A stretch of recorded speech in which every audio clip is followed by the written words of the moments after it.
many who's called for Boris Johnson to resign. Morning to you, Mr. Davey. Thanks so much for coming in to talk to us. I just want to kind of stick with what Nina was talking about there.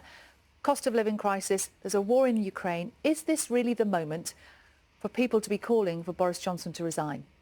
It is, because I think people have lost trust in the Prime Minister. When you have a domestic crisis with a cost of living emergency, when you have the Ukraine war, everyone needs a leader that they can trust. And with Boris Johnson's actions, his failure to tackle the cost of living emergency and breaking the law, lying to Parliament, he's lost the trust of people. And it actually would help us deal with these crises if he went. This is not the first time we've had this conversation, is it? I can remember talking to you and you saying this previously, calling for Boris Johnson to resign. It didn't work before. Why should it work now?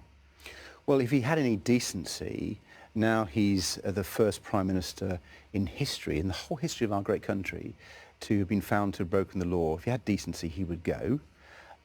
If he's not prepared to go, and it looks like he's going to try to cling on, it's the constitutional duty, it's the patriotic duty of Conservative MPs to tell him to go. And I'm really sad and disappointed that Conservative MPs don't understand their duty to our country. And that's why we'll try to put pressure on from the Liberal Democrats' perspective with opposition parties, and indeed Conservative MPs who actually do understand their duty, to try to put pressure on our Prime Minister. You know, I am really worried about millions of families and pensioners out there who are really hurting now, can't decide whether they can afford to put their heating on, really going without food. This is a crisis for our country, and I don't think we have the leadership to tackle it. But do we want to change the leadership in the middle of a crisis? Well, I think sometimes you do.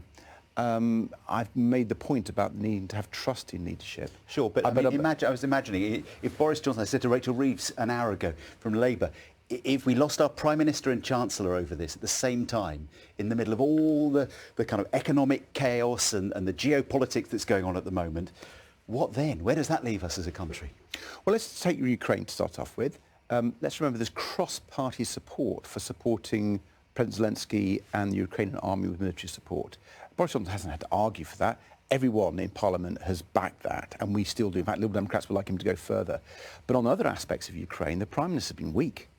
We should have been sanctioning the oligarchs, the Putin's cronies, the dirty Russian money, far faster and far tougher if we really wanted to help Ukraine. And the Conservatives and Boris Johnson has failed on that.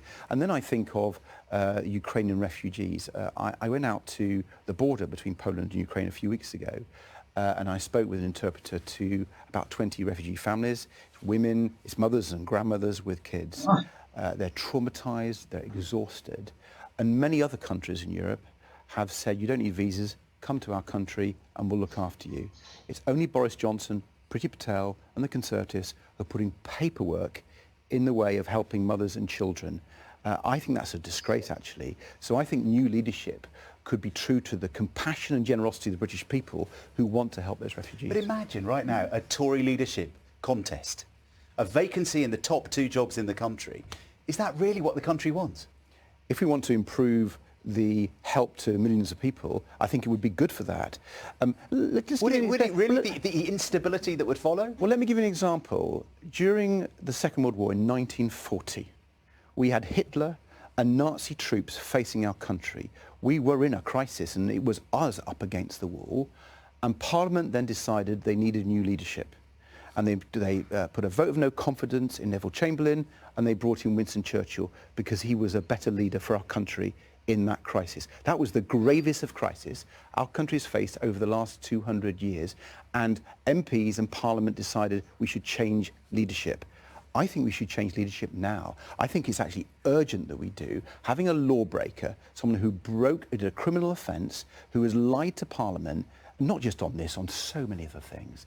I think it's wrong that he's in that job. He's not decent to lead our country. So actually, talking to us here this morning, you've been on 2 different radio stations, you're on various other broadcasters later today, but actually the people that you're talking to are Conservative MPs, aren't you? What is your message to any Tory MP who is wavering in their support of Boris Johnson? Well, they should sign their letter to Graham Brady. That's the way the Conservative Party do it. But let me tell you, it's not just Conservative MPs. It's voters out there. In a few weeks' time, many people, not everyone in the country, but many people will have a chance to cast a vote. Now, they'll cast it for many reasons on local issues and the local elections. And I would argue, elect a Liberal Democrat council, you get a strong local champion who will fight for a fair deal for your community, of course. But many people cast their votes, even in local elections, as a judgment on the government.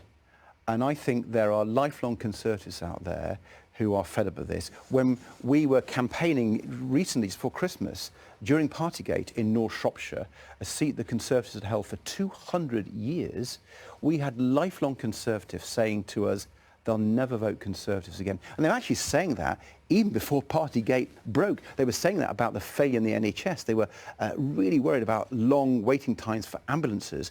And they felt that the Conservative Party, who they'd always supported, was taking their vote for granted. So in May, people can have their verdict. OK, but as things stand, where we are right now this morning, you know that Boris Johnson isn't going anywhere, is he? He's safer than he was a couple of months ago, despite the fine. It's the Easter recess in Parliament, so MPs can't gather and gossip in the corridors. And he's been helped by the war in Ukraine and his relationship with President Zelensky. He's staying in post. And he's bringing our political system into disrepute by not doing the decent thing. You know, I've had constituents, I'm sure every MP has, who lost loved ones during COVID, who would have loved to have spent just 5 minutes holding their hand as they died, and they were told they couldn't, and so they didn't. They kept to the rules. The Prime Minister's saying it was only 5 minutes with his mates having a birthday cake. I'm sorry, and that's not acceptable. Just not acceptable. And people are angry about that, and they're right to be angry. They weren't able to hold the hand of their dying brother, mother, sister, husband. They sacrificed so much, and our Prime Minister just doesn't get it. Davey, we have to leave it there. Thank you very much indeed for coming in. Thank you.